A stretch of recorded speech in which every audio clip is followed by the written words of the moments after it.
Well, folks, as usual, our annual, maybe it's semi-annual, maybe it's I don't know, what's every 3 months, maybe it's quarterly. Our quarterly Nicki Minaj, Cardi B beef has started. It's back up in full effect. Every few months, we got to have a Nicki Minaj, Cardi beef. We got Nicki going in after Cardi. As per usual, guys, oh my gosh. These two women going back and forth, and it got ugly. It got messy and it got ugly. Children were named, y'all.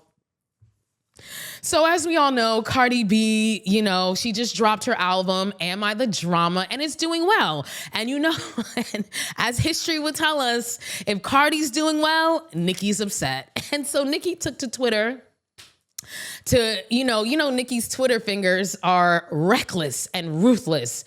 And so she went to Twitter and they started going back and forth. And then Nicki decided to mention Cardi's kids. She called Culture out by name, okay? Nicki even has smoke for the baby. Nicki even has smoke for little old Blossom, who's only a year old. What did Blossom do? Nicki called Cardi's kids ugly. She called them monkeys. She called them roaches, okay? Messy as hell. And then she tried to come back later and clean up her tracks by being like, well, that's what Cardi was calling women back in the day. Girl, stop. And then Cardi, if you go to hell, Cardi's gonna meet you there. And so Cardi... wow. Some of the things that Cardi said, first of all, she accused Nicki's son of being quote unquote slow. She said that he was nonverbal and blamed that on Nicki allegedly using drugs during the pregnancy. She accused Nicki of needing a fertility doctor to get pregnant, which Nicki vehemently denied. She also called Papa Bear, Nicki's son, she called him Papa Perk. A reference, I'm assuming, to Nicki's Percocet use. Alleged, I don't know her like that. Alleged Percocet use. Cardi turned around and, she said so much stuff that was so just raw. She said something to the effect of like, Papa Bear, I'm so sorry that you can't have a little birthday party because kids can't come to your house when your daddy's around. Ooh, because his daddy, Kenneth Petty, is a registered sex offender. Cardi also said, because Nicki made a backhanded apology to Culture. And so Cardi came back with a backhanded apology to Papa Bear, in which she said, Papa Bear, something, and I'm paraphrasing here, but she said something to the effect of like, hopefully you can, work beyond grow beyond the bloodline that you come from. And she mentioned something about the pedophile bloodline because he's calling Nicki's dad a pedo, and of course calling Nicki's husband a pedo. And then, obviously Nicki's brother, he is, I think, currently in jail for pedophilia or statutory rape. Ooh, Cardi went dark, Cardi went deep. Cardi talked about Nicki having trauma from abuse from her father. Ooh, she went dark, she went deep. It was a lot. It was like, a lot to read.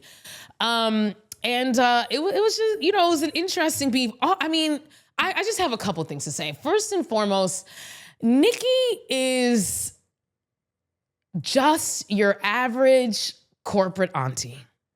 Okay, if this was corporate America, Nicki would just be your average corporate Karen, or the black version, Patrice, corporate Patrice, okay? This is, as all younger women or women who have been young at some point in their life know what I'm talking about. You start a new job and there's that older woman who is secretly hating on you, making your life miserable, backhanded compliments, saying things under their breath, sabotaging you at work, right? There's that older woman and she makes your life miserable. Why? Because she is insecure. She is jealous and she's insecure of the quote unquote new blood coming in, right? The new young woman coming into the office and she feels threatened, which makes absolutely no sense, right? Because these older women, typically they're the bosses, they're the supervisors and the managers, they're the ones with tenure, they're the ones who have seniority. They're the ones, who are the boss. They are the ones running the show. They have the credentials. They have all of their certificates, the masters, the PhD, whatever. And yet they're insecure of the brand new hire, entry-level hire coming in. And so they lose their mind and start acting dumb and going out of their way to literally make these young girls' lives miserable in the workplace. And that's exactly what we see with Nicki. Nicki is just a corporate Karen. Nicki is just a corporate Patrice. Okay, that's all she is. She is the older woman who has no reason to have any insecurities. But the insecurity is, that's something that comes from within. That's not something that comes from without. So no matter how many accolades you have, no matter how many Grammys you have, how many platinum records, hundreds of thousands of albums sold, Nicki is GOAT status. Nicki is legendary status. Nicki is so incredibly talented. Listen, I don't love the shit that Nicki be doing, but I cannot deny that girl's talent. Nicki is, she is I think one of the artists of our time, like one of the best artists in this. She writes her own music, right?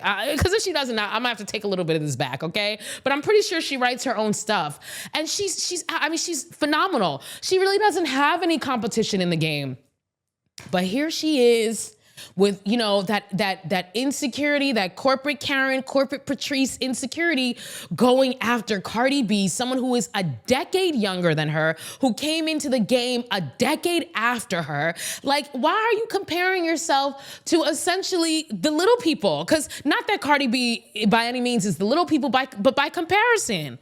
By comparison, you know what I mean? Why are you even comparing yourself to that?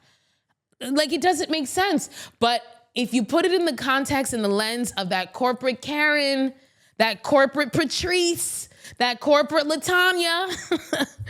I had a corporate LaTanya once. Actually, she was a government job LaTanya. That's another place. These government jobs with the seniority and the tenure.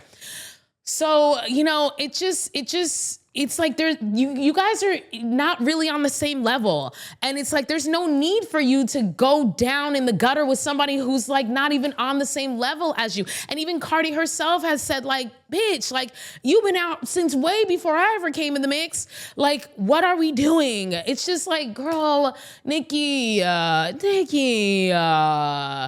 just no reason for it. And then Cardi, baby girl, bring it in. From one Libra to another, it's our season, girl. Libra gang, yeah, the baddest.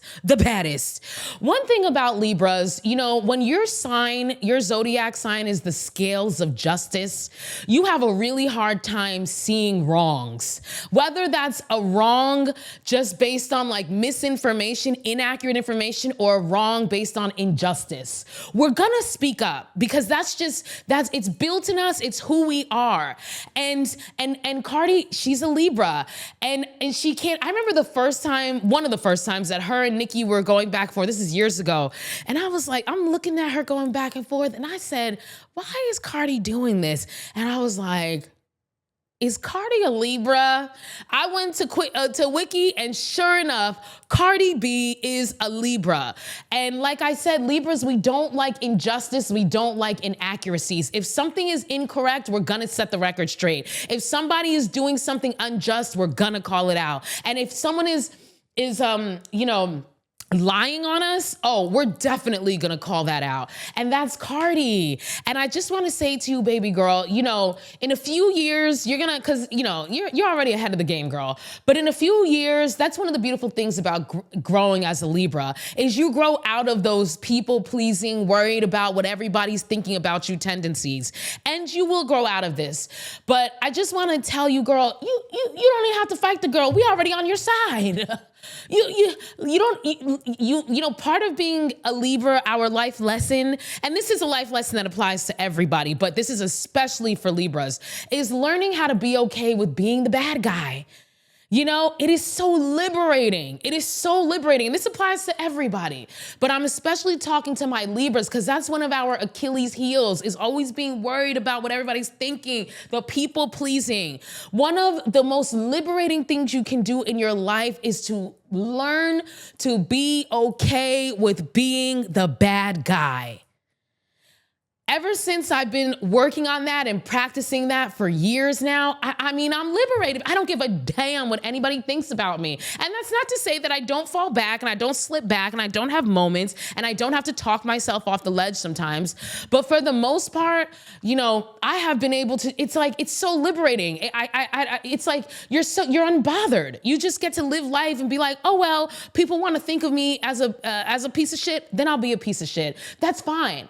And not giving a damn, because also, do you even care what that person's opinion of you is? Like, would you go to ask her for advice? Would you go to, after all this that you've been through with this girl, would you go to seek her opinion on anything? Because I wouldn't. The way she be operating, I wouldn't. And if you wouldn't seek this person's opinion, then you shouldn't be taking their opinion. And you shouldn't be bothered by their opinion. And that's work you have to do. That's a life lesson. That's a spiritual practice, right? That's work you have to work on. It's not something that happens overnight. Practice makes progress, right? But I just want to say that to you, Cardi B, baby girl, fellow Libra queen, Libra sister. Like, that is the work that we need to do, is to learn to be okay with being the bad guy. Because, girl, you ain't never going to be the bad guy, because we see you, girl. We see you, and we see what she doing. We saw what she did. That was foul as hell for her to be bringing up culture and culture minding her little child-ass business. We saw that, and we're on your side. You don't even have to defend yourself. At this point, girl, just gray rock the hoe. Let her look like a psychopath arguing into the void. You don't need to go back and forth with her, girl, okay? All right, guys,